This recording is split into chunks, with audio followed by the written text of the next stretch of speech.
Beneath the soft soil and the black waves, something ancient still moves. No eyes, no bones, only patience and hunger. They stretch through mud, sand and flesh, unseen yet everywhere. Some shimmer beneath the ocean floor, hunting with jaws like blades. Some breathe in fire, feeding on sulfur where no light has ever reached. Others live inside us, quiet, waiting, turning life into fever.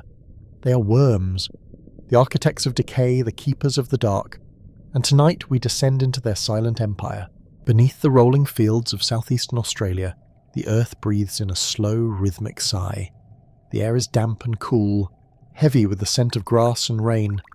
If you stand still long enough and listen closely, you may hear it, a soft gurgling beneath your feet, like a stream winding through stone. But there is no water here. What you hear is life itself, moving in abundance. Deep below, in the hidden veins of the soil, lives one of the largest worms on Earth, the giant Gippsland earthworm. And far away beyond the shores and beneath the tropical waters of the Indo-Pacific, a different creature waits.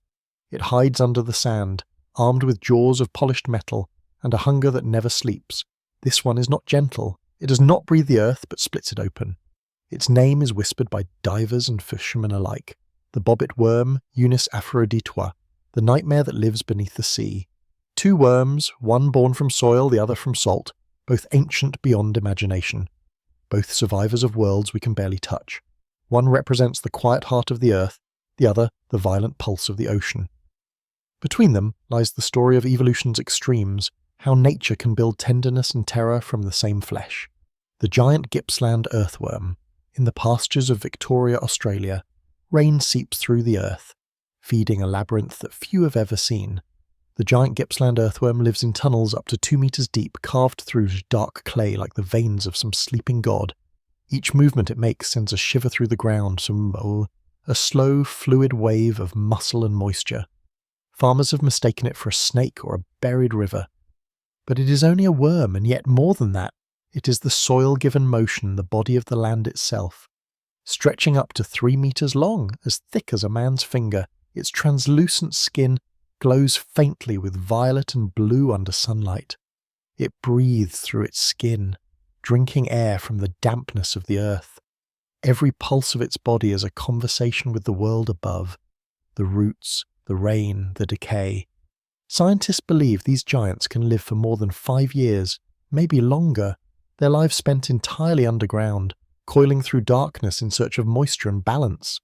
To touch one, locals say, is like touching the living core of the world. It feels cool, muscular, and strangely strong, not soft as one might expect, but firm like wet leather.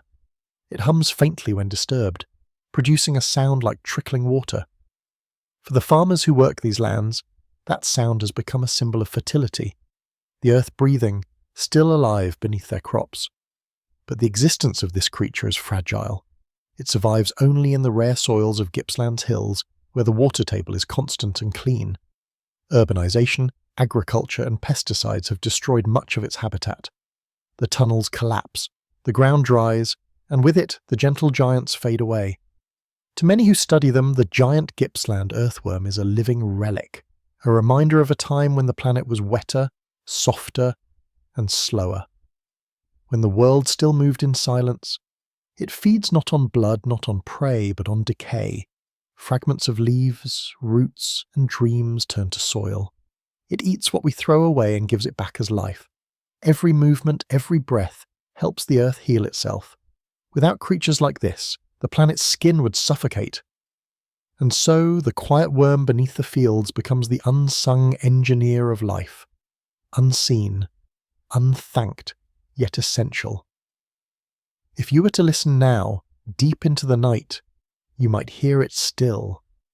That whisper, that low vibration beneath the meadow, the sound of the world turning over in its sleep, the bobbit worm.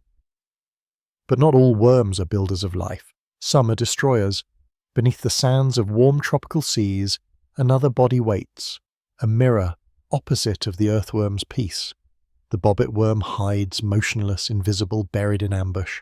Only its jaws remained above the surface, 2 curved blades of chitin that gleam under the shimmer of the ocean floor.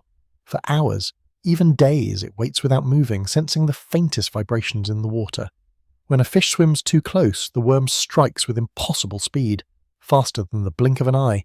The jaws snap together with the precision of a trap forged by nature itself. Victims are sliced cleanly in half, pulled down into the sand where the bobbit worm feasts in darkness. There is no warning, no struggle, just a blur of motion and silence that follows. It can grow up to 3 meters long, though few ever see its full body. Its skin glows in iridescent shades of purple and bronze, scales reflecting the faintest light. Its mouth, a circular pit lined with teeth, leads to an endless tube of muscle. It does not chew. It consumes. Each segment of its body can sense touch and vibration independently, making it a living sensor network, a predator that feels the world through the medium of the sea itself. Divers who have seen it describe the experience as unnatural. It does not swim or glide. It lunges, vanishes, and leaves only stillness. Marine biologists have found remnants of coral, shells, and even small crustaceans crushed in its burrows. Its hunting method is both mechanical and elegant, a balance between patience and precision. What makes the bobbit worm truly terrifying, however, is its intelligence of timing. It never attacks randomly. It waits for the moment when the prey passes directly above, when the shift in pressure and vibration align perfectly. Then it acts, without hesitation. It is nature distilled into pure efficiency. No emotion, no mercy, no waste. And yet, in its violence, there is beauty. Under ultraviolet light, the worm's body glimmers like wet silk. Its motion, when slowed, looks almost graceful, a dance of power and silence. It is a reminder that horror and elegance can share the same heartbeat. In the ecosystem of the ocean floor, the bobbit worm plays its own role. By preying on the weak and the wounded, it regulates the small fish populations, shaping coral environments indirectly. It is predator and caretaker at once, just as the giant Gippsland earthworm is both feeder and recycler. Together they form the two faces of the same truth. The world is sustained by opposites, creation and destruction, stillness and violence, soil and sea. When night deepens and the sound of rain fades, imagine this: somewhere beneath your feet, a giant worm moves in darkness, sculpting the breath of the earth. And somewhere far below the waves, another waits in silence, blade-like jaws gleaming in the dark. Two creatures that will never meet, yet through them the planet remembers how to breathe, slowly, patiently, endlessly. The earth turns, the ocean hums, and life, ancient, faceless, unbroken, continues. At the edges of the world, where sunlight cannot reach and pressure crushes every breath, life should not exist, and yet there, in the boiling dark of the ocean's heart, it blooms in colours of red and white. Tubes like ivory towers rise from volcanic chimneys, and from each one a blood-red plume unfurls like a flag of defiance. These are the giant tube worms, creatures that do not eat, do not see, and do not move, yet live longer than most things that ever swam. Far above, on the quiet hills of the northwestern United States, another phantom stirs. Beneath fields of pale grass and forgotten farms, the giant Palouse earthworm, once thought to be extinct for nearly a century, has returned. White, blind, and faintly perfumed with the scent of lilies, it crawls through the silence of its buried kingdom, a soft ghost of the soil that refuses to vanish. Two worms, one born of flame, the other of dust. One thriving in the heat of volcanic vents, the other in the cold breath of forgotten plains. Both are symbols of the earth's stubbornness, its ability to conjure life where death should reign. Together they form a mirror of creation, one forged by fire, one preserved by patience. The giant tube worm. The story begins 2 kilometers beneath the Pacific Ocean, where the seafloor splits open like an old wound.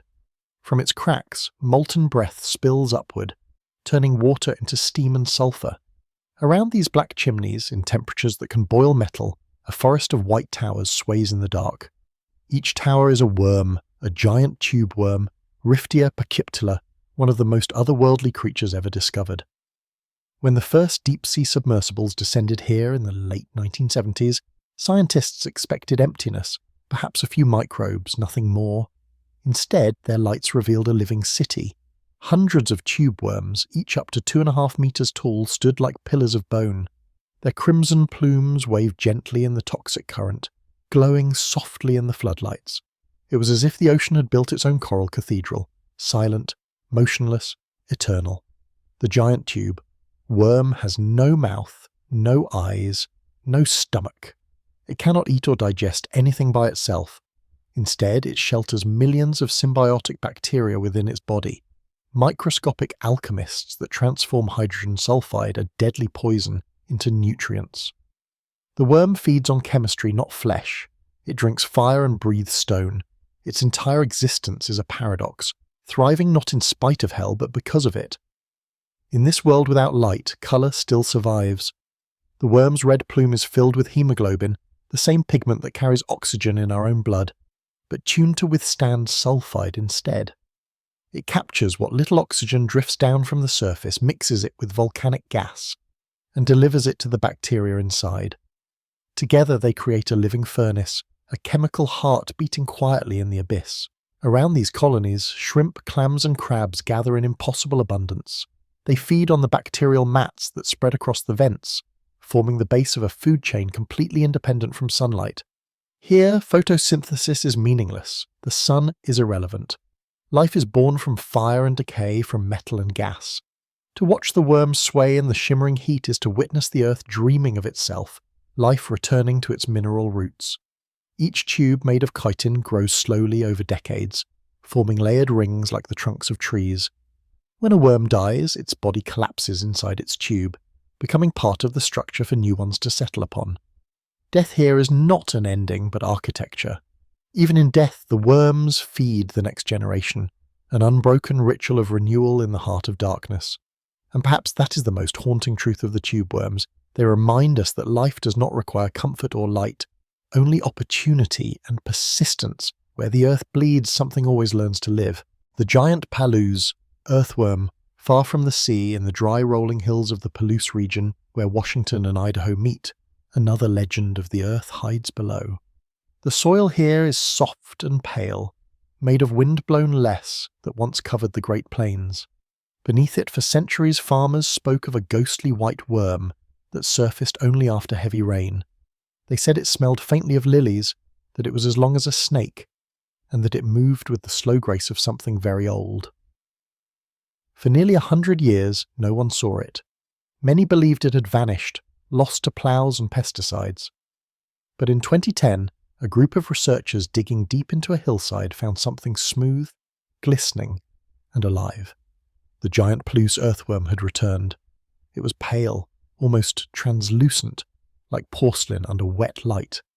Nearly a metre long, it coiled gently in their hands, releasing a faint floral scent, as if the earth itself had been perfumed. It had no eyes, no aggression, and no fear. It simply moved, as if continuing a journey that had never ended. This worm is not a predator, nor a scavenger. Like its distant cousin in Australia, it lives by turning decay into life, consuming dead leaves and roots, enriching the soil in silence. But its rarity gives it an almost mythical aura. Few have seen it, fewer still have touched it. It is an animal made of absence, a living rumour that the earth tells itself in dreams. Its survival is a quiet miracle. The Palouse region has changed almost entirely over the past century, ploughed for wheat, drained for water, fragmented by roads and farms. Yet somehow, deep within the untouched pockets of less soil, the worm endures.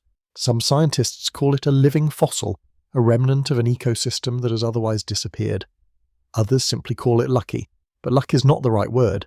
Persistence is. The giant Palouse earthworm represents everything that moves unseen yet sustains us, the hidden engines beneath the surface of our lives. It digs, breathes, and transforms without acknowledgement. Every handful of soil it passes through becomes richer, softer, more alive. To imagine its world is to imagine slowness itself, a place where time moves in breaths, not seconds. Each grain of soil is a planet, each root a continent.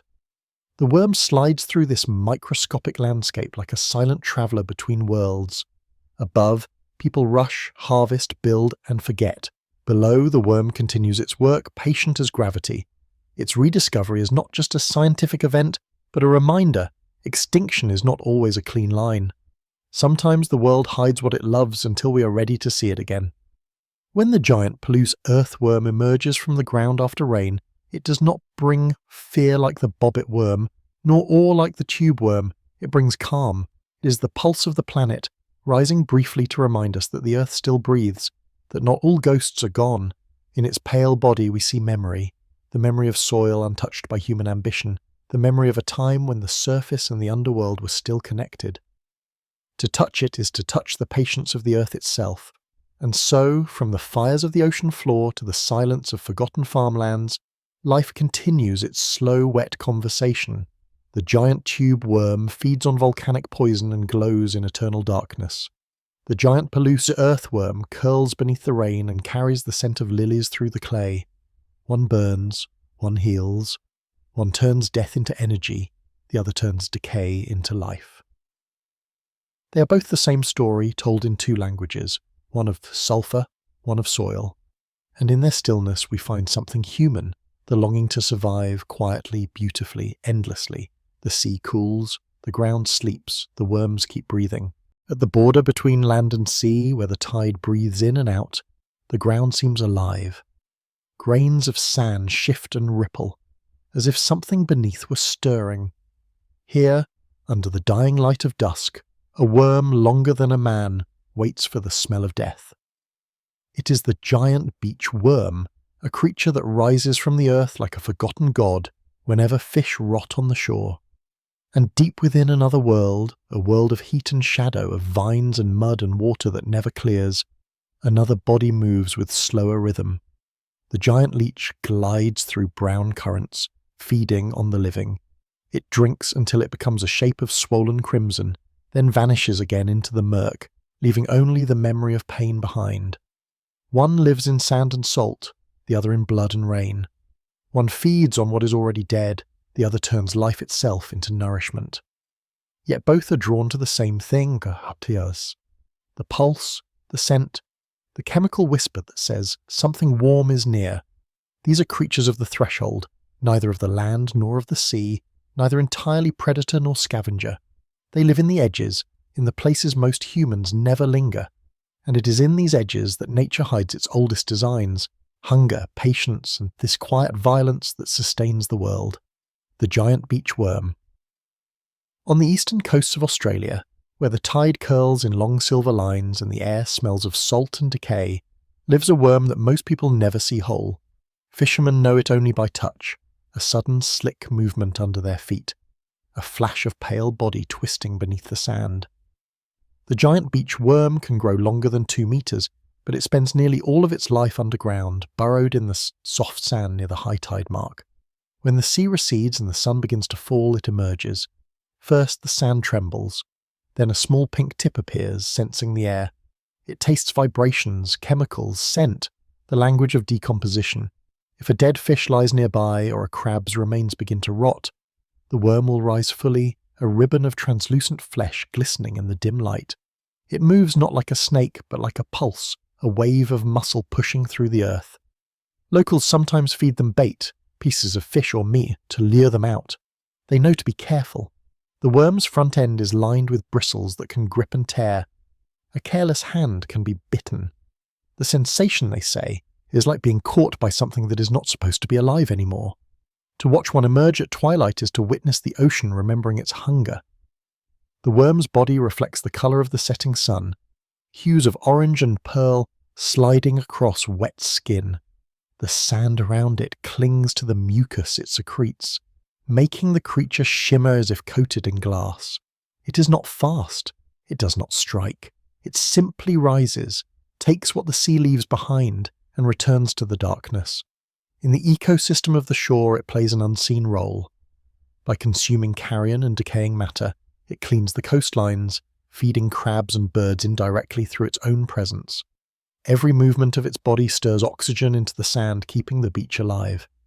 Yet to those who stumble upon it by accident, it feels like a revelation from another world, a reminder that even the peaceful horizon hides predators without eyes, and appetites without mercy. The giant beach worm is not evil, nor good, it simply is. It has no interest in conquest or cruelty, only in survival. It eats death and becomes part of life again. but in the brief seconds when it breaches the surface, slick and colossal under the fading light, it feels like the boundary between the human and the ancient dissolves. The beach grows quiet, the air thickens, and for a moment, as the worm slips back beneath the sand, the whole world seems to hold its breath. The giant leech, across the ocean, in the flooded jungles of the Amazon, the same pulse takes a darker form. Here, among the roots of kakapok trees and the mirror-black pools left by rain, the water hides more than it shows. Leaves rot before they reach the ground. Mosquitoes swarm in clouds that hum like static. The air is a weight of heat and moisture. It is a paradise for the patient and a trap for the careless. In this stillness, the giant Amazonian leech waits. It does not chase, it listens, drawn by the faint electrical zig that leak from every living creature. It slides through the mud, following the rhythm of a heartbeat it cannot see. When it finds flesh, a fish, a frog, a human leg that lingers too long in the water, it stretches, anchoring its rear sucker to the ground and its mouth to the skin. Its jawless lips form a perfect seal, and then it begins to drink. Its saliva is rich with anticoagulants, keeping the blood flowing freely, turning every wound into a well. The sensation is deceptive, painless, almost gentle, until one looks down and sees the crimson trail. The leech swells, its skin darkening from brown to wine red, becoming a living vessel of another's life. When it finally detaches, it leaves the wound still bleeding, the forest marking its passage with a single slow drop. The giant leech can grow more than 1/2 meter long, a creature of weight and silence. It breathes through its skin, absorbing oxygen from water thick with rot. It needs no eyes, no noise, no cruelty. In its patience lies its power. To some indigenous Amazonian cultures, the leech was seen as a spirit of balance, a reminder that to take life is not always evil if it gives life back.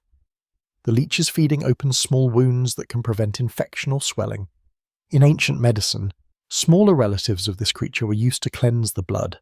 Even today, in hospitals across the world, surgeons use leeches to restore circulation after reconstructive surgery, their ancient method of feeding turned into healing. But when the jungle grows silent at night, and rain begins to fall like soft ash, the sound of the leech moving through water is not comforting. It is a ripple without source, a disturbance that lingers too long. Fishermen wading through shallow pools sometimes feel it brush their ankles, a slick, muscular touch that vanishes before they can react. They do not scream, they simply move faster, knowing the water is not theirs alone. The giant leech represents a different kind of terror, not the sudden strike of the bobbit worm, but the slow invasion, the quiet dependency of parasite and host. It teaches the same lesson every parasite has whispered since the dawn of life, that even love and death are forms of feeding. Everything consumes, everything is consumed. As dawn rises and the mist turns gold above the canopy, the leech burrows back into the mud. The forest exhales, the water closes over the wound it left behind, and life, indifferent and complete, continues, the beachworm and the leech. One cleans the world's edges, the other drinks from its heart. One feeds on decay, the other feeds on blood. Together they form the rhythm of the planet's oldest hunger, the eternal cycle that keeps death from overflowing. When the tide rolls in, when the rain falls, when the air grows still enough to hear your own pulse, remember, beneath that rhythm another beats. It belongs not to us, but to the worms, the leeches, the unseen. They are the janitors of the earth's forgotten corners. They do not rest, they do not end. And when the night deepens, when even the waves grow tired, you might still feel them, moving softly through the sand and the blood, as if the world itself were dreaming of what it once was. In the black heart of the German forest, the ground glistens after rain. Every leaf shines with the residue of fog, and the air carries the scent of wet bark and moss. It is a world that breathes slowly, heavy with silence. Beneath the roots of ancient beeches and firs, something moves with equal patience, long, slick, and bronze in the dim light of dawn. Lumbricus badensis, the giant earthworm of the Black Forest, is neither monstrous nor dangerous. Yet there is something uncanny about its grace, the way it rises from the soil like the forest's own heartbeat made visible. Far away, under a different sky, where the air burns with dust and thirst, another worm waits, not in the soil but within flesh. The guinea worm begins its life in the water a child drinks and ends it months later by bursting from the body in a thread of fire. It is a creature of torment, older than civilization itself. One lives in fog, the other in fever. One sustains the forest, the other tests the endurance of humankind. Between them lies the thin line between harmony and horror. The quiet truth that all life feeds, one way or another, on life. Lumbricus badensis, the breath of the forest. When rain falls on the Black Forest, it does not rush, it seeps.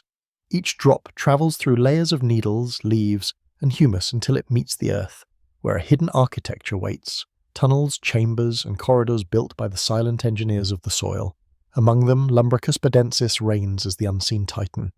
This worm, reaching 1/2 metre in length, moves through the mud with a calm power. Its skin glistens like tarnished copper, shimmering when caught by moonlight filtering through mist. To watch it stretch across a patch of moss is to see a living muscle of the forest, flexing in rhythm with the falling rain. It does not hunt, it does not hide, it simply turns the soil, grain by grain, digesting death into life. Locals once mistook it for a young snake or a spirit of rain. When it surfaced after storms, they said the forest was exhaling, purging itself of breath too heavy to bear. Some even believed the worms were guardians, messengers between the roots of trees and the spirits below. There is poetry in that superstition, for the truth is not far. Without these worms, the Black Forest could not breathe. Their endless tunnelling allows air to reach roots buried deep, mixing oxygen and decay in the perfect balance that feeds an entire ecosystem. The rhythm of Lumbricus badensis mirrors the pulse of the forest. In autumn, when leaves fall and rot, it feasts. In winter, it descends deeper into the warm heart of the soil, where the frost cannot touch it. In spring, when water melts through the earth, it rises again, leaving behind castings rich with life. Each season is a sentence in a story it has been writing for millions of years, the story of renewal through silence. When night falls and mist wraps around the trees, you might feel the ground tremble faintly beneath your feet. It is not thunder nor the shifting of stone, it is the forest's secret machinery at work, 1,000 bodies gliding unseen, digesting the world back into purity. To see Lumbricus badensis is to glimpse the forest's soul, slow, damp, eternal. There is nothing predatory in its motion, no cruelty in its purpose. Yet its existence feels powerful, even sacred. In its presence one understands how much of life depends on what is buried, on what never sees the sun. The Germans call it the rainworm, though it does more than herald rain. It transforms it. Each droplet that sinks into the soil becomes part of its vast subterranean network. The worm takes in the old and gives back the new, turning rot into fertility, waste into promise. It is an alchemist of the earth, working without pause, without recognition. And perhaps that is the lesson it whispers through the soil, that the world's greatest acts of creation are quiet ones. Dracunculus medinensis, the fiery serpent of water. If Lumbricus badensis is the breath of the forest, then Dracunculus medinensis, pose, the guinea worm, is the scream of thirst. Its kingdom is not green, but scorched. It rules the dry plains of Africa and Asia, where water is both salvation and trap. It begins invisibly in the pierced body of a copepod, a tiny crustacean drifting in stagnant ponds.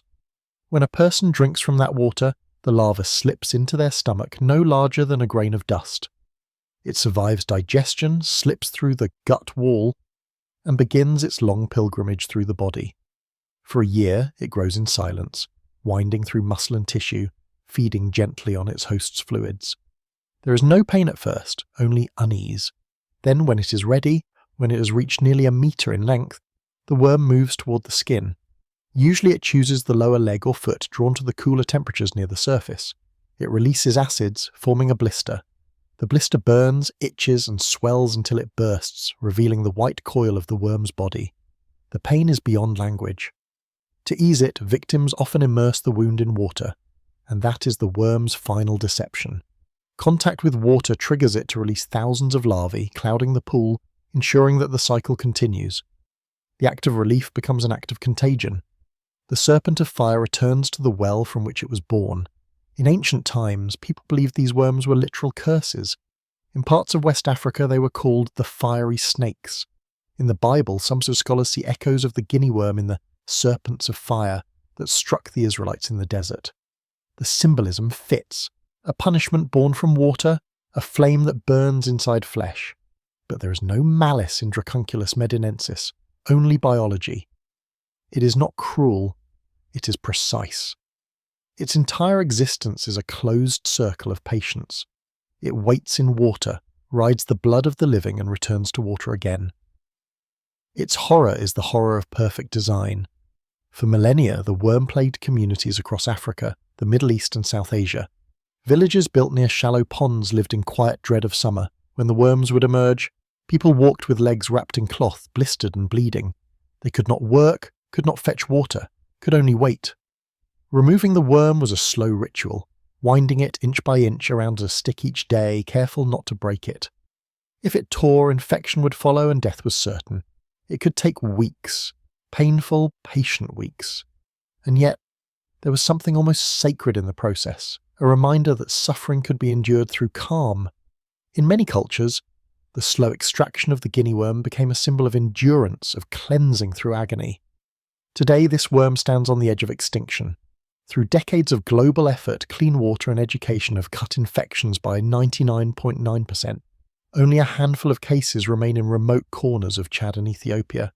Humanity has almost silenced one of its oldest enemies, not by killing it, but by breaking its cycle. Still, in those rare places where it survives, its story continues like an ancient chant. The old women who remember the pain say that when the worm leaves the body, it takes something more than blood. It takes the fever of life itself, the proof that we are mortal. To look at the guinea worm under a microscope is to see simplicity, a thread of pale muscle, unremarkable, but in motion within flesh it becomes myth. It is the embodiment of a truth older than mercy, that life is a contract written in pain and patience. The forest worm and the fiery serpent, two extremes of the same world.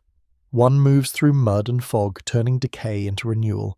The other through flesh and thirst, turning survival into suffering. And yet both are bound by the same rule, persistence. Both endure in silence, through centuries of change, unbroken by the chaos of evolution. Perhaps, in the hush between rain and drought, between forest breath and desert wind, they speak to each other, one whispering in soil, the other in blood, telling the earth that life, however quiet or cruel, will always find a way to continue. The black forest hums with moisture. The Sahel burns beneath the sun, and beneath them both the worms still move, the gentle, the terrible, the eternal. Inside the human body lies another landscape, dark, warm and infinite. It is a world without sun, without wind, and without sound. Yet within this quiet, billions of lives stir and feed. The walls of flesh are their sky, the heartbeat their thunder, and the pulse of blood their tide. Among this hidden empire dwell two of nature's most intimate trespassers, Ascaris lumbricoides, the giant roundworm that coils within the intestines of humankind, and Ancylostoma duodenale, the hookworm, a creature so small it can enter through a footprint in the dirt and live off a lifetime of blood. They are not monsters in the mythic sense, but they are reminders that we are not separate from nature, even within our own skin, that even in our most private interiors, evolution continues to whisper, "You are not alone." Ascaris lumbricoides, the pale emperor of the gut. It begins in the simplest way, a mouthful of food, a sip of water, a forgotten grain of soil beneath a fingernail. The eggs of Ascaris are microscopic, invisible to the naked eye, yet armoured like seeds. They survive cold, drought, chemicals, the perfect travellers carried from hand to hand, from earth to mouth, from generation to generation. Once inside, they hatch in silence. Tiny larvae emerge, gliding through the bloodstream like translucent threads. They travel from the intestines to the liver, then the lungs, a migration through the body's corridors, seeking the warmth and rhythm of life. For weeks they hide among the capillaries, feeding gently, unseen. Then one night, as the host coughs, the larvae rise up through the throat, swallowed again into the stomach, completing a circle that no human ever feels. There, in the darkness of the small intestine, they begin to grow. Days pass, weeks, months, until one morning the host, often to a child, Pierre, feels a strange unease, a tightening in the abdomen. inside something is moving. Adult Ascaris can reach 40 centimeters in length, longer than a human forearm. Their bodies are pale, creamy white, with a faint translucence that reflects the fluids around them. They do not bite or tear, they simply occupy. They feed on the digested remains of their host's meals, grains, fats, sugars, and in return they give nothing. They twist together like cords in a knot, coiling through the intestines with mechanical precision. Their presence is both gentle and overwhelming. Some hosts live with dozens, even hundreds inside them, a slow suffocation from within. When they die, their bodies can block the gut, suffocating the very system that fed them. Doctors once described it as the silent famine, not a hunger of the mouth, but of the cells. The worms steal nutrients molecule by molecule, turning abundance into weakness. Children grow thin though they eat. Women faint though their plates are full. The worm transforms life's feast into a ghostly echo, and yet Ascaris has no malice. It does not hate or love, it simply continues, a being without conscience born to survive. Its eggs can live in soil for 10 years, waiting patiently for the warmth of a human stomach. They are scattered by the footsteps, by rain, by the same soil that grows food and buries the dead. In this sense, Ascaris is both parasite and poet. It knows the intimacy of humanity, our touch, our hunger, our carelessness. It thrives on what we leave behind. It has travelled with us since the dawn of agriculture, when humans first bent their knees to the earth. Wherever civilization went, Ascaris followed, in the mud, in the crops, in the water. We made a world of abundance, and it came to share it. To see one pulled from the human body is to see the living metaphor of the earth reclaiming its debt. It is pale, smooth, strangely beautiful, a creature of symmetry and patience.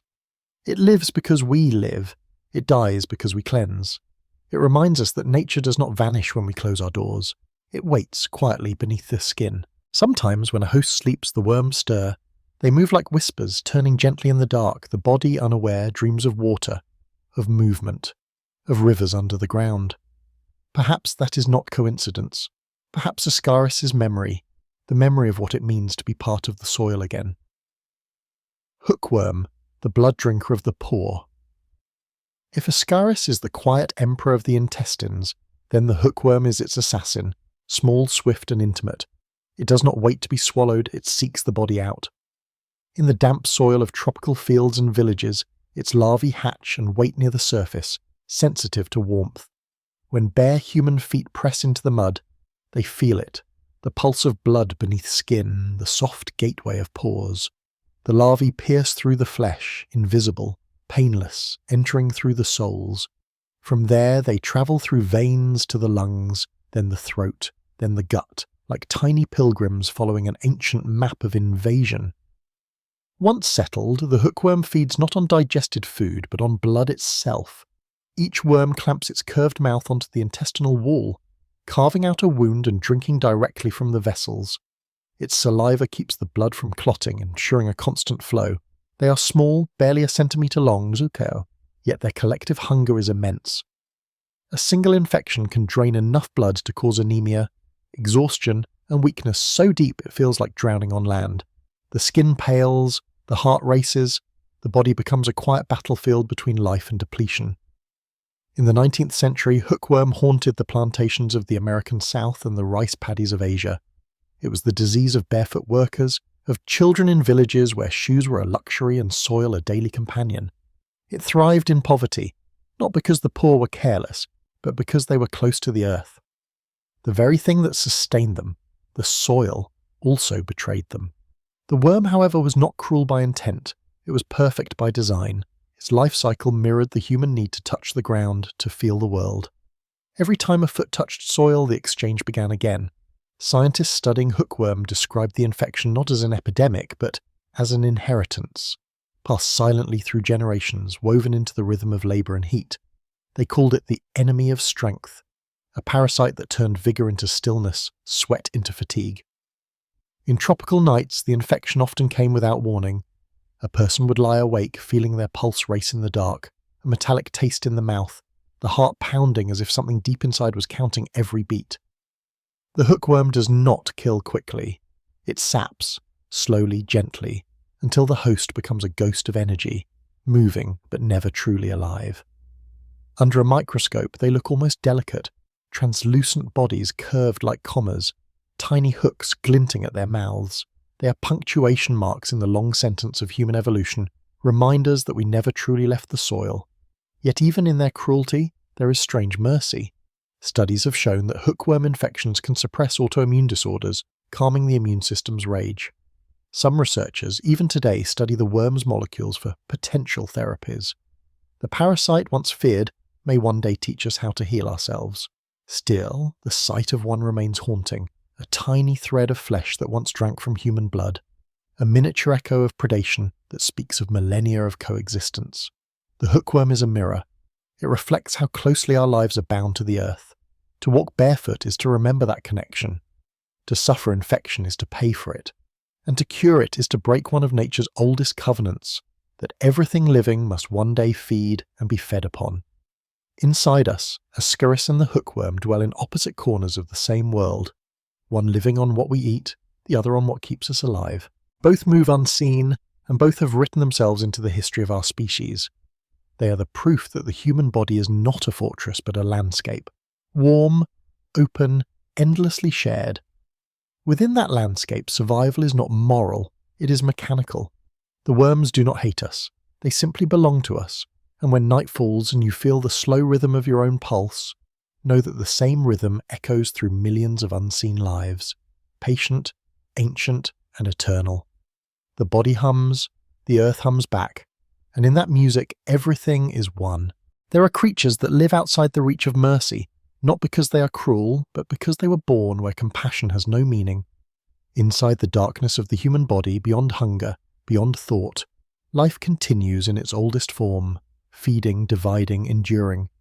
Two of these inhabitants stand as kings of the invisible empire, the tapeworm and the filarial worm.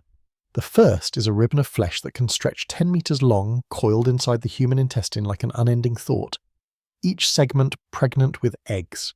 It does not kill its host quickly. It simply takes, cell by cell, molecule by molecule, a quiet guest that never leaves. The second is smaller, slower, more insidious. The filarial worm drifts through the lymphatic system like a ghost in flooded tunnels, clogging veins, reshaping the body from within. Limbs swell into grotesque shapes, flesh hardens into stone. It is not death it brings, but transformation, a slow, suffocating rebirth. One devours from the inside out, the other traps life within its own skin. Together, they show the oldest truth in nature, that life, unchecked, becomes its own predator. The tapeworm, the endless guest. It begins with hunger. A person eats, and somewhere inside another life eats too. A simple meal of meat, beef, pork, or fish, carries within it the larval form of a tapeworm, encased in a cyst too small to notice. Heat fails to kill it. Acid fails to dissolve it. When it reaches the stomach, it awakens. The tiny creature uncoils, attaches itself to the wall of the small intestine with 4 suckers, and begins to grow. Days pass, then weeks. The worm lengthens. It does not grow like an animal, but like a thought, endless, self-replicating, dividing into hundreds of segments called proglottids. Each one matures, fills with eggs, and detaches, sliding silently through the host's body. The human never feels the loss, only the strange fatigue that comes from being shared. There is no pain, no bleeding, no alarm, only a slow, untraceable hunger, the body's quiet protest against being occupied. Over time, the tapeworm can reach extraordinary lengths, twisting within the intestines in pale loops. It moves with fluid grace, its body glistening in translucent ribbons. To see one emerge from the body, alive, undulating, is to feel both revulsion and awe. It is not a mindless organism. It is strategy made flesh. The tapeworm carries no digestive system of its own. It lets the host do the work. It absorbs nutrients through its skin, a perfect economy of existence. Where we eat, it feasts. Where we rest, it grows. It mirrors us with terrifying simplicity. Each segment that breaks away contains tens of thousands of eggs. When released into the world, they return to the soil, the water, the meat of grazing animals, continuing a cycle that has lasted longer than civilization. Archaeologists have found tapeworm eggs in 10,000-year-old mummies, silent witnesses to humanity's first attempt at agriculture and animal husbandry. Wherever humans began to herd and cook, the tapeworm followed, an uninvited partner in progress. Sometimes the larvae escape the intestine. They drift into the bloodstream, finding their way into the brain, the eyes, the heart. There they form cysts, small and quiet at first, then growing, pressing against nerves and tissue. The host might feel dizziness, blurred vision, seizures, symptoms of something alive in places where nothing should live. Doctors call it neurocysticercosis, a name that hides the horror beneath syllables. But under the microscope, the truth is simpler. A creature within a creature, feeding on thought itself. For centuries, the tapeworm was seen as both disease and cure. In the Victorian era, desperate patients swallowed tapeworm eggs intentionally to lose weight, believing that beauty was worth the price of being eaten alive. Some claimed to feel the worm move when they slept, a faint ripple deep inside, as if another heartbeat had joined their own. When expelled, the tapeworm is mesmerizing, a translucent ribbon, soft and endless, moving with alien elegance. It is both parasite and poem, the image of infinity rendered in flesh. To look upon it is to understand something uncomfortable, that inside us, the line between host and world, between master and servant, between hunger and identity, is thinner than we think. We are, all of us, shared spaces. The filarial worm, the clog of blood. If the tapeworm rules the intestines, then the filarial worm reigns in the hidden rivers of the human body, the lymphatic system, the invisible network that carries the tides of immunity. Its story begins with a bite. In the humid air of tropical nights, a mosquito lands on a sleeping body, feeds for seconds, and leaves behind more than an itch. Within that droplet of blood are the larvae of Wuchereria bancrofti, infinitesimal threads that drift through the bloodstream searching for shelter. They find it in the lymph vessels, where white blood cells move like moonlight through water. Here the larvae grow slowly, twisting and curling, feeding on plasma. They clog the vessels with their sheer numbers, turning the delicate flow of lymph into a stagnant pool. The body, trying to fight back, inflames itself. Veins swell, limbs enlarge, the skin thickens into folds like bark. This is lymphatic filariasis, or as it is known in its final form, elephantiasis. The name captures the shape, but not the sorrow. Those afflicted are often ostracized, seen as cursed or unclean. In truth, they are victims of nature's quiet precision, a mosquito, a drop of blood, a worm that never meant cruelty, only continuity. The transformation is slow. It can take years before symptoms appear. By then, the body has already become a landscape. The lymph system, meant to cleanse, becomes a prison. The worms, alive within it, drift in the slow motion, invisible architects of deformity. They are nocturnal creatures. Their microfilariae rise to the bloodstream at night, when mosquitoes feed again, ensuring transmission. The rhythm of their migration is synchronized with the rhythm of the world outside. The worm listens to the darkness. Under the microscope, their movements are hypnotic, serpentine waves pulsing in translucent threads of blood. They seem almost graceful, but inside the body, the grace turns to gravity. Limbs swell to impossible size, heavy with fluid that cannot escape. The body becomes burdened by its own substance, skin stretched and scarred. The filarial worm is not content with one host. It needs two, human and mosquito. Its life depends on the intimacy of touch, the exchange of blood. In this way, it embodies the cruel beauty of the natural order. Connection as infection, contact as curse. Yet even here, there is balance. In recent years, global campaigns have nearly eradicated it. Medicine, sanitation, and mosquito control have broken the cycle in most regions. What remains is a memory, a faint scar on humanity's long history with the invisible. Still, in the remotest villages of India and Africa, one may see the legacy. A man sitting beneath a tree, legs swollen like a pillar, eyes distant but calm. He knows the worm inside him is not malice, only fate. His body has become both home and monument, a testament to the endurance of life even in distortion. The filarial worm teaches a lesson no scripture could phrase, that even pain, prolonged and shapeless, is still life seeking to continue. The tapeworm and the filarial worm, two different forms of the same persistence. One stretches endlessly, uncoiling within the warm labyrinth of the gut. The other curls within the cool rivers of blood, turning fluid into stone. Both thrive in darkness, both depend on us. They are the shadows of our biology, reminders that the human body is not a temple but a city with open gates. Countless inhabitants come and go, feeding, growing, dying unseen. We are not hosts by choice, nor victims by destiny. We are simply part of a larger equation, one where survival has no morality, only momentum. And when night deepens and silence presses against the ribs, if you listen closely you may feel it, the faint hum of a second life within your own. Not hostile, not kind, only eternal. The body dreams, and the worms keep their vigil. There are places within the human body where the boundary between flesh and shadow blurs, where what lives feeds, where what dies still moves.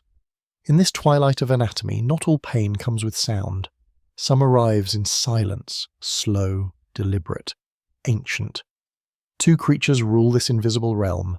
The liver fluke, which gnaws through the soft labyrinth of the liver, as though carving its initials into time, and the lower, the wandering eyeworm that glides beneath the skin, shimmering beneath sunlight like a secret that refuses to stay buried.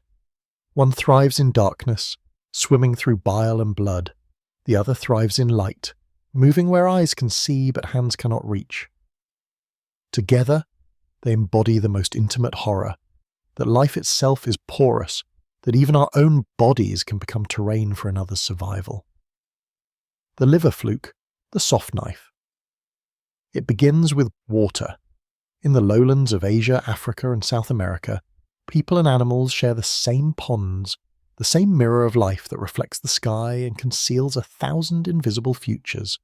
Within that water drifts the egg of Fasciola hepatica, the common liver fluke. It waits for warmth, for light, for the tongue of a snail to pass by. Inside the snail, the egg hatches, transforms, divides.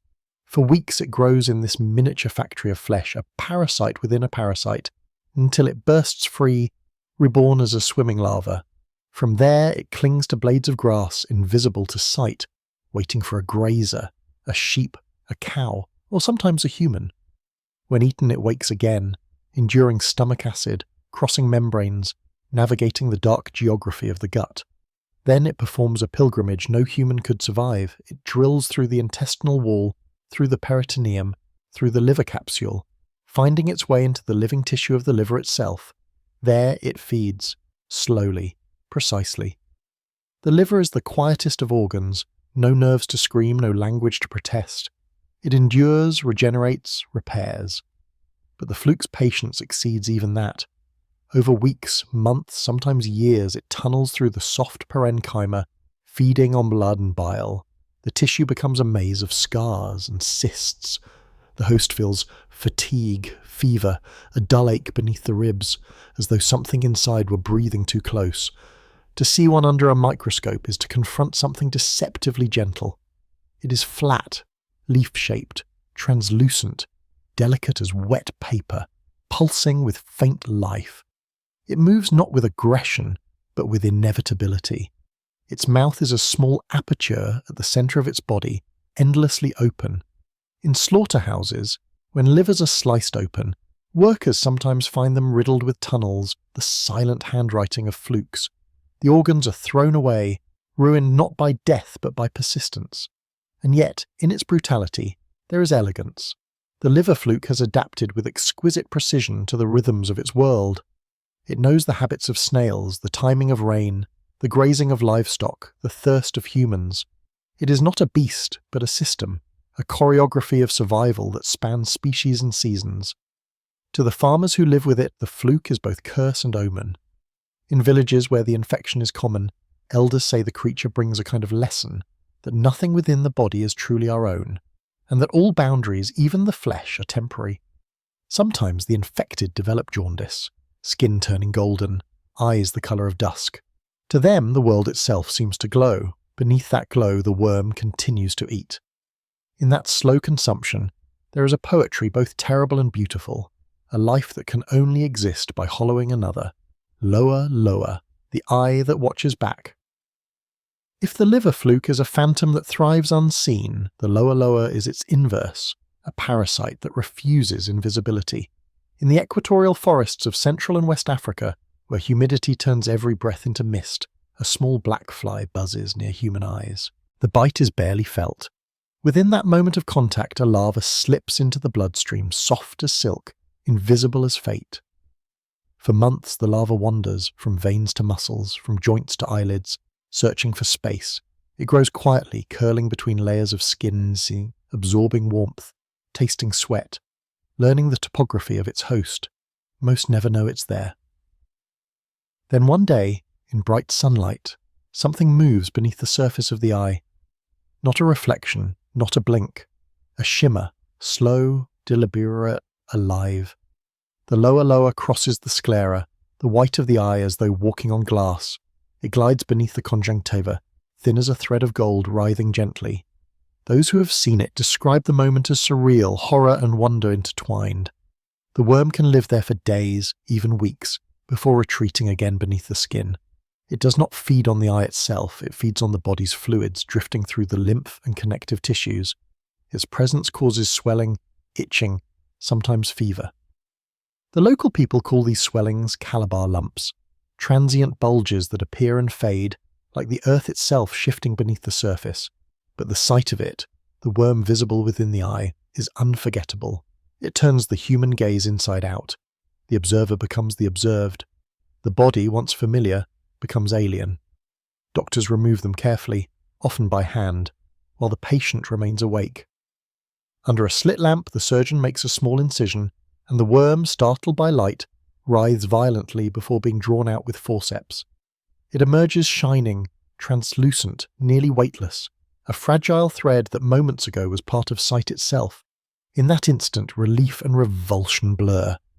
The patient weeps not from pain, but from the realization that something so foreign, so other, had lived within their own vision. To the Bantu people there is a saying, "The eye that sees the worm sees truth."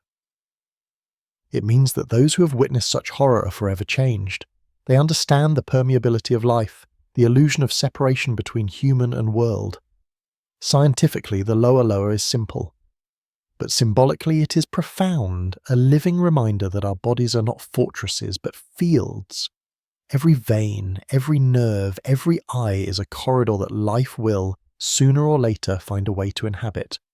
Some have speculated, perhaps romantically, that these parasites teach humility, that by living among us they remind us of our fragility, our shared origin with all creatures, even those that terrify us.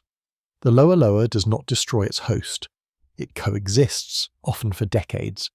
It reminds the flesh that it is temporary, that being inhabited is part of being alive. And yet, at night, when fever rises and skin tingles, those who carry it know no philosophy can quiet the sensation of movement beneath the flesh. They describe it like lightning, quick burning, gone, then nothing.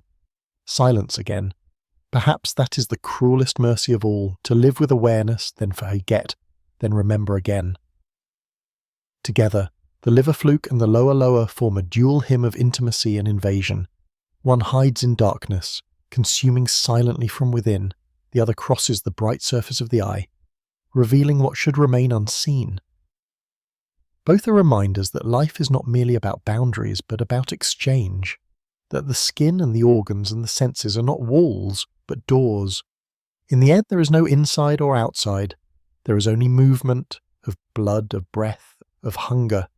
The liver turns gold beneath the fluke's touch, the eye shivers beneath the passing of the lower lower, and somewhere between them, in the trembling quiet of night, the human body whispers back, "I too am alive, and I too am temporary." There are lives so small they escape even fear. They move beneath our skin or beneath the sea, invisible yet omnipresent, patient as dust. Some live within the living, some live upon the dead. All of them share one silent commandment, to continue. Strongyloides stercoralis, a worm smaller than a thread of hair that multiplies inside the human body, breeding with itself until host and parasite become one organism of exhaustion and decay, and Ossidax mucifloris, the zombie worm, a creature that blossoms like red lace across the bones of whales, dissolving skeletons into life. One feeds on breath, the other on silence. One lives unseen in the heat of the body, the other thrives where sunlight has never existed. Both are proof that survival is not a matter of glory but of persistence, quiet, patient, and absolute. Strongyloides stercoralis, the worm that knows no outside. It is almost invisible, a ghost of biology. Barely 2 millimeters long, it cannot be seen by the naked eye, yet it carries within its fragile form a genius of survival that defies every rule of nature. Most parasites depend on an external world, a soil, a snail, a mosquito. Strongyloids, however, has no such need. It has perfected self-containment. Once inside a human host, it creates its own ecosystem. It can reproduce without partners, its offspring capable of maturing within the same body that gave them birth. Generations are born, grow, feed and die, all within the same living person. It begins in soil, damp, warm, alive with rot. The larvae wait there, in tropical earth or sewage puddles, sensing vibrations, heat, carbon dioxide. When a barefoot human passes, they seize the chance. They burrow into skin, a process too gentle to be felt, and enter the bloodstream. From there, they migrate to the lungs, crawl up the throat, and are swallowed into the gut. Inside, they mature and divide. Each female can produce eggs without mating. Some larvae leave the body through feces and continue the cycle in soil, but others, the dangerous ones, stay. They burrow back through the intestinal wall, starting the cycle again, a process known as autoinfection. It means the body becomes an entire universe, closed and complete. The host becomes host to generations of the same lineage, living and dying within. For years there may be no symptoms, perhaps a mild cough, a rash, an itch. But when the immune system weakens, the quiet kingdom erupts. Thousands of larvae invade every organ, lungs, liver, brain. Patients develop sepsis, pneumonia, organ failure. Death does not come as an attack, but as a blooming, a flourishing of life where life should not be. Doctors call it hyperinfection syndrome. To the patient, it feels like drowning from within. The lungs fill with worms, too small to see. Each breath carries a whisper of movement, each heartbeat stirs another generation into motion. And still, Strongyloides does not stop. Even after death, the larvae can survive for days in the cooling body, seeking new soil, new hosts, new beginnings. In this way, it is eternal. It does not rely on the outside world, it creates it. There is something horrifying yet strangely admirable in its perfection. An organism that achieves immortality through reproduction and recursion, through becoming its own environment. Perhaps that is what makes Strongyloides not just a parasite, but a metaphor. It is the embodiment of all things that consume themselves to endure. If you were to listen closely to the soil in the tropics after a storm, you might hear nothing. But beneath that silence, beneath the heat, a civilization hums, invisible, endless, self-contained, writing its own scripture in mesh and mud. Ocedax mucifloris, the worm that feeds on bones. Thousands of meters below the surface of the sea, light has never been born. Pressure could crush a submarine. The water here is so cold that time itself seems to slow, and yet even here life blooms. When a whale dies, it begins to fall, Sami. A descent known as the whaleful. The body drifts through black water for days, weeks, sometimes months, until it finally lands on the ocean floor with a soundless thud. Then the transformation begins. Scavengers arrive first. Sharks, hagfish, amphipods. They strip away the flesh in a frenzy of motion. When they are done, only the skeleton remains, vast, pale, and still. But in the days that follow, something miraculous happens. From the sediment around the bones, delicate red filaments begin to rise, waving gently in the current like underwater flowers. These are Ocedax mucifloris, the zombie worms. They have no eyes, no mouths, no stomachs. They feed by secreting acid that dissolves bone, allowing them to draw out the fats and proteins trapped within. The name Ocedax means bone devourer. Each worm is female, a single matriarchal colony of hundreds attached to the same skeleton. Deep within their tubes, microscopic males live permanently fused to their bodies, hundreds of them, tiny and helpless, existing only to fertilize their host. In this world, reproduction is a quiet ritual, carried out in the shadows of death. The zombie worms live for years on a single whale carcass. As the bones vanish, so do they, drifting back into sediment, waiting for the next body to fall. In their stillness, the ocean remains alive. Under the microscope, Osedax looks like lace and fire, bright red plumes that extract oxygen, and translucent roots that penetrate bone. They are not horror, but beauty redefined, a softness born from decay. To see them in motion is to witness the ocean's forgiveness. Every death is consumed, transformed, reborn. The whale does not vanish. It becomes colour. In 2002, when scientists first discovered these worms off the coast of California, they were astonished. Life had found a way to exist even on skeletons, in total darkness, without sunlight or plants. It was as if the earth itself refused stillness. Each bone, once part of something vast and majestic, becomes an ecosystem, a city of worms, bacteria, crabs, and fish. The zombie worm is its architect, its undertaker, its priest. They do not mourn the whale, they continue its journey in another form. When the last trace of calcium fades, the worms retreat, leaving behind nothing but silt, soft, fine, and silent. But in that silence lies completion. If the strongyloids represents the terror of life within life, Osedax represents its opposite, the beauty of life after death. Both exist beyond morality. Both prove that survival is not about victory, but about continuity. In the deepest dark and the brightest fever, life feeds on itself, endlessly, patiently, without apology. And so, somewhere above the ocean, a body exhales its last breath. Somewhere below, another opens its plumes and begins to feed. The circle closes, the earth hums, and the worms keep their promise. At the edges of existence, where the cold of the north meets the fire of the sea, two creatures rule what no other dares to touch.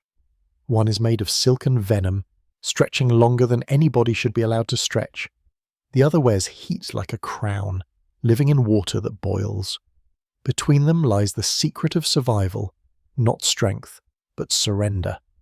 The ribbon worm lives in the stillness of northern shores, its body a moving horizon, thin as a whisper, luminous as fear. It poisons what it touches, yet its movement is almost tender, like the tide breathing in reverse. The Pompeii worm lives in the mouth of volcanoes beneath the Pacific, where water turns to steam and metal melts. Its back shimmers white with bacteria that shield it from the heat, a living armour forged from partnership. One exists by stretching beyond all limit, the other by embracing the limit itself.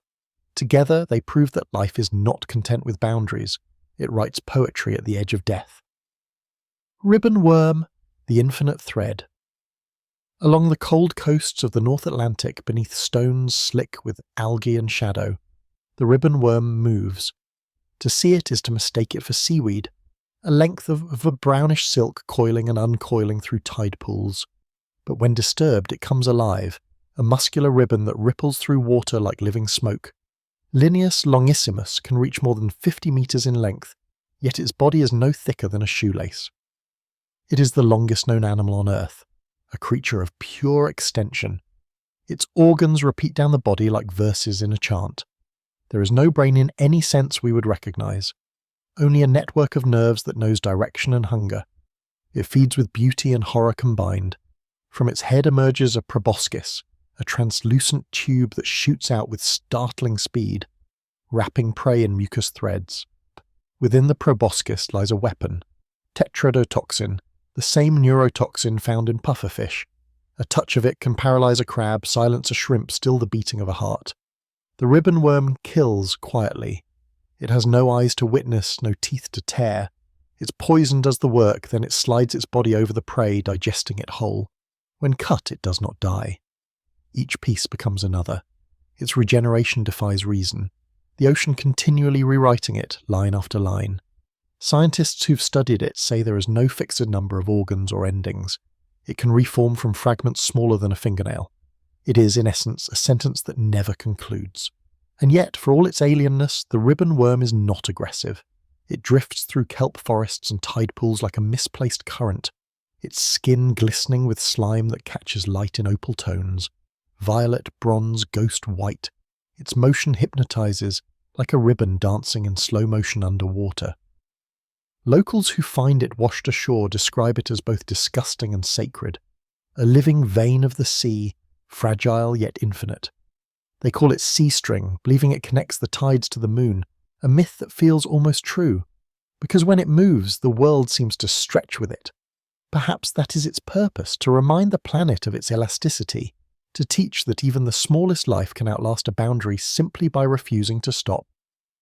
When storms rise and the sea turns black, the ribbon worm knots itself among stones, waiting for calm. When the tide returns, it slips free again, long, patient, endless.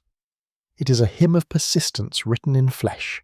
Pompeii, worm, the priest of fire. Far below, where sunlight has never fallen, the earth burns from within. There, hydrothermal vents spew water heated to 80 degrees Celsius, rich with sulfur and metal. The pressure would crush a human in an instant, yet here, on the lip of these chimneys, thrives one of the strangest creatures ever found, Alvinella pompeiana, the Pompeii worm. Discovered in the 1980s by submersibles exploring the Galapagos Rift, it redefined the limits of life. Its soft grey body, no longer than a finger, lives pressed against rock hot enough to boil, and yet it survives, not by resisting the heat, but by transforming it. The worm's back is covered in a thick mat of white bacteria. To the eye it looks like ash or snow. But under the microscope each filament is alive, a microbial army feeding on the same sulfur that would kill other species. The worm provides them a home, they in return insulate it from the fire. Together they form a living covenant, animal and microbe sharing a single body, a single purpose. It is a paradox made perfect, softness thriving in violence. The Pompeii worm builds parchment-like tubes along the vent walls, anchoring itself where hot and cold waters mix. From one end, the worm's head pokes out into cooler currents, where it breathes. From the other, its tail endures the inferno. Its entire existence is a negotiation between comfort and catastrophe. When viewed through the submersible's lights, the scene feels biblical. The vent billows black smoke, a tower of darkness spiralling upward, and within that storm tiny threads of white pulse and sway, the worms tending the volcano as if it were a sacred hearth. They are the caretakers of a world that should not exist. Around them gather shrimps, crabs and snails, all feeding on the bacteria the worms nurture. An ecosystem blossoms in what should be annihilation.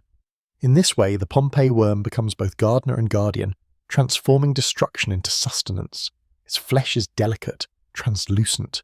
Its red gills flutter like petals in boiling wind. Every motion seems both prayer and defiance.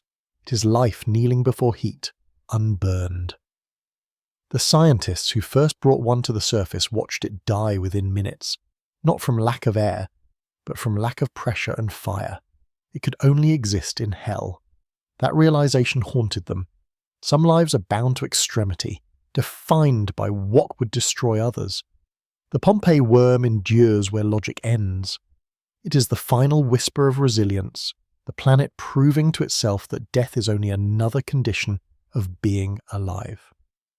Between the ribbon worm and the Pompeii worm lies the full circle of existence, the thread that stretches without end and the flame that never ceases. One lives in frozen water, the other in boiling fire.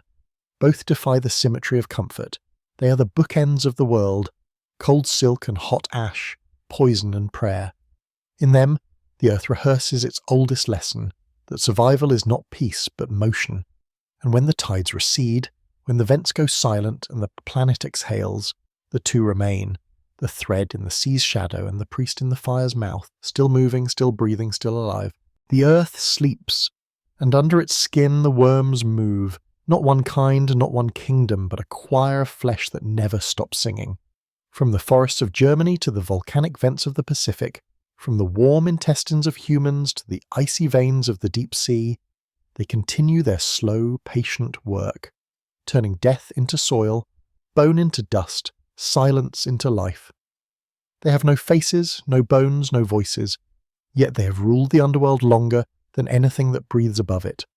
Long before the first tree split the sky, before the first bird cut the wind, before language named fear, the worms were already here, writing the planet's oldest poem, to feed, to break, to begin again. When continents shift and empires fall, they remain. When cities crumble and bodies turn cold, they begin their labour anew. Their empire has no borders, no armies, no glory, only continuity. In the garden, in the grave, in the ocean, and in the body, their work is the same: to unmake and to remake, to carry matter across the threshold between ending and renewal. They are not predators. They are not healers. They are function itself, the hands that turn the wheel. Beneath the fields of Gippsland, the giant earthworm breathes in rhythm with the rain.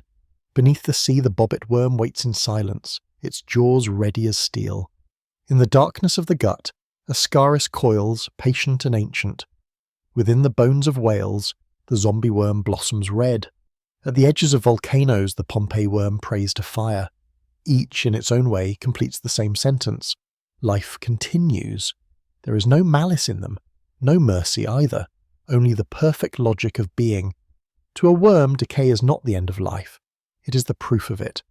Every breath we exhale, every cell we shed, every death that feeds the ground, all belong to them in the end. They do not conquer, they inherit. And when all light fades, when the surface cools and the oceans fall still, it will be they who persist, winding through the dust, remembering what we once were, reshaping what we leave behind. Sometimes, late at night, when rain begins to fall on old earth, the sound of it feels like breathing. You can almost hear it, the faint whisper beneath the soil, the slow turning of the world's invisible heart. It is not imagination. It is the hum of their empire. The worms do not ask for witness. They do not demand reverence, but they deserve it, for they are the quiet architects of everything. Without them, the forest would choke on its own leaves. Without them, the ocean floor would drown in its own bones. Without them, the living would never find room to be born again. Every civilization builds monuments to its power: stone, metal, fire. Theirs is built from motion, from the soft choreography of a billion tiny bodies weaving the planet together. They are the seamstresses of existence, stitching life to death, matter to memory. And though we rarely see them, we walk on their work, breathe through it, eat from it, return to it. We are not above them. We are among them. Perhaps that is the quiet message of this descent, that the smallest lives carry the greatest truths, that what we call ugliness is only a reflection of our distance from the soil. The worm knows no revulsion, only purpose. It does not flee from decay, it becomes its cure. In its body, rot is redeemed. To live for them is not to conquer, but to connect. In the end, that may be the only wisdom that survives us. That softness, not strength, endures. Imagine the world 1,000 years after us. The cities collapsed, the rivers reclaimed by green, the oceans calm again, the sky heavy with new stars. Beneath that surface the worms still move, unseen but essential, humming the same ancient rhythm that outlived fire and language. Their empire will not fall. It does not need to, because it was never built. It simply is. A breath under the mountain, a pulse beneath the ocean, a quiet continuation of everything we ever were. Close your eyes, feel the ground, listen. That sound, faint, steady, endless of it, is the earth remembering itself, and it remembers in the language of the worm. They were here before fear, they will remain long after sleep. Good night, let the earth hum.